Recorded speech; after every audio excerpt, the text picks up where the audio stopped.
Estamos de volta com mais um bloco do Conhecer e Aprender e nesse bloco eu tenho uma dica para te dar.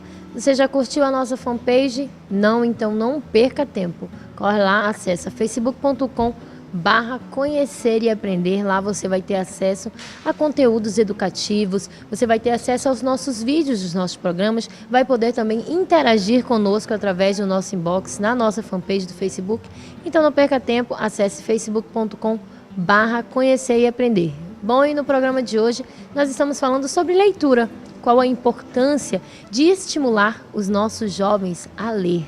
Então vamos acompanhar agora.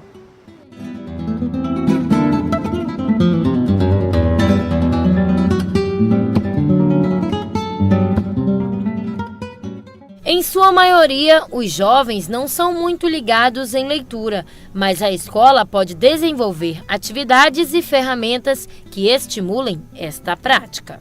A primeira coisa, no caso de escola e especificamente da biblioteca, você tem o que eu chamo de pescar o leitor.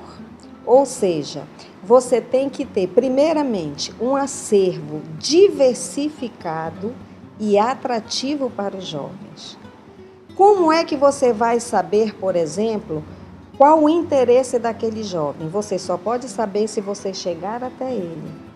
Você chega até ele, como nós fazemos aqui na escola, atrai esse jovem para a biblioteca através de convite, através de projetos que podem ser desenvolvidos com o apoio dos professores. Isso é muito importante para que o professor conduza esses alunos para a biblioteca.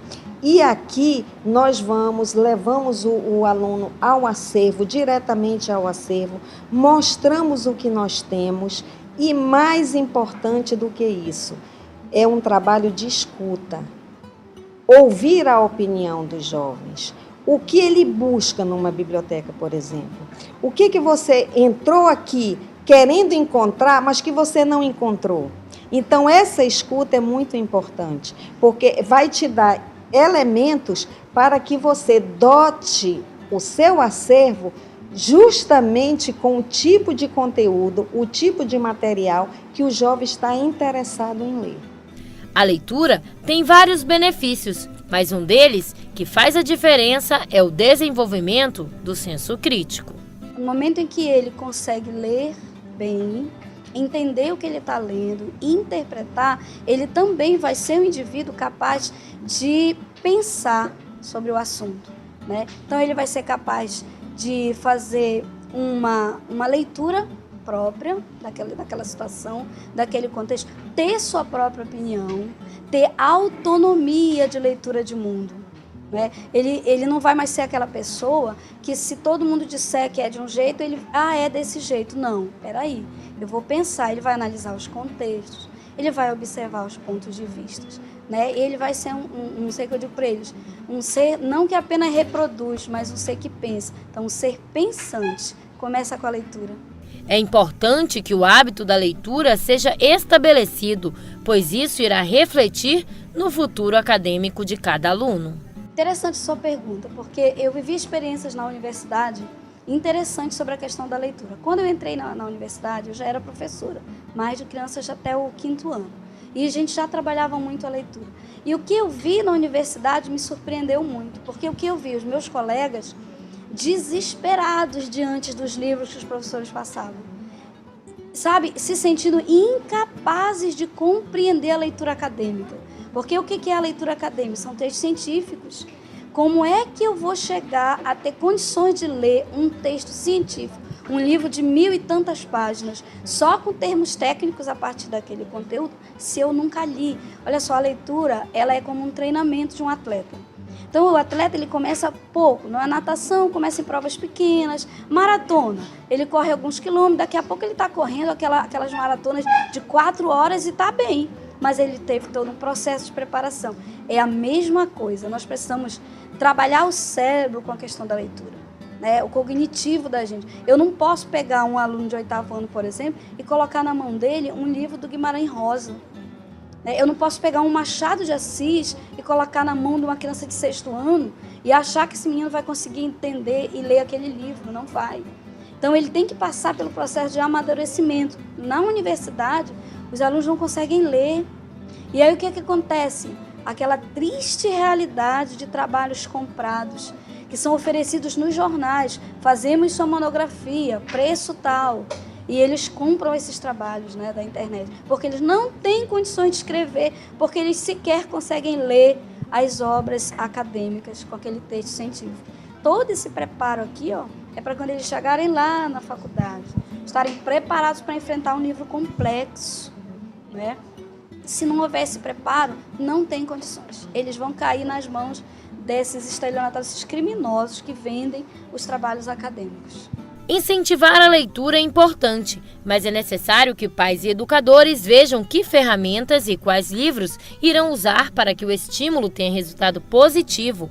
É essa a dica que vamos ver agora no quadro Lição de Casa.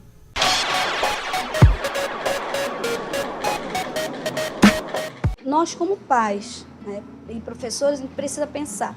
Porque o que os meninos sempre me dizem? Professora, esse livro é muito chato. Por que eu tenho que ler esse livro aqui? Esse livro é chato, né? E o que acontece?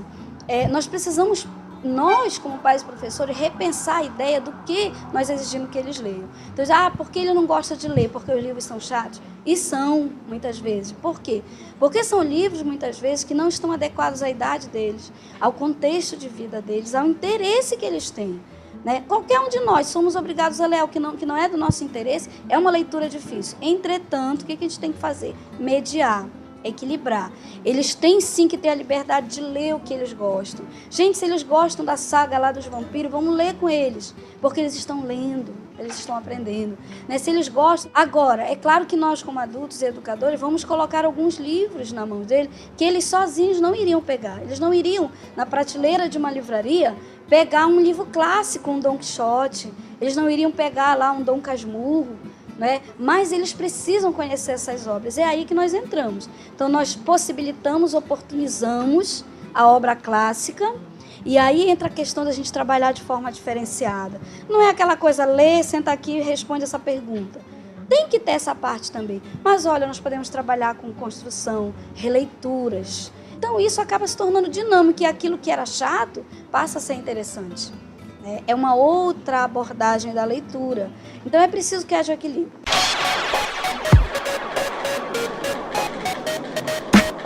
Estamos encerrando mais um Conhecer e Aprender. Eu espero que você tenha gostado do nosso programa de hoje e espero que, de alguma forma, ele tenha contribuído também para ajudar aí você na criação, na educação da sua criança, incentivando essa criança a ler, porque isso vai refletir na juventude e até na vida acadêmica, como universitário e também como profissional. Então nós vamos ficando por aqui, mas eu também tenho uma dica para te dar. Você sabe que você pode acessar o youtube.com/canal Amazonsat. Se você perdeu uma parte desse programa ou de outros, lá você vai encontrar youtube.com/canal Amazonsat.